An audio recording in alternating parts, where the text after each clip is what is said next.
আজি এইবোৰ কালি ডাল পাতবোৰ কাটিলোঁ। এইবোৰ ছাগলীয়ে দেখিছে নাই, এইবোৰ পূৰা খাই ভাল পায়। এইবোৰ খাই খুব ভাল পায়। এইবোৰ পাত কেনেকৈ খাই আছে।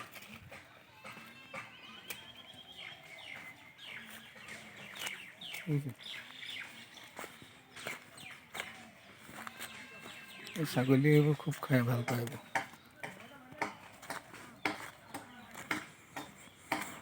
এইবোৰ ভুলুকা বাঁহ।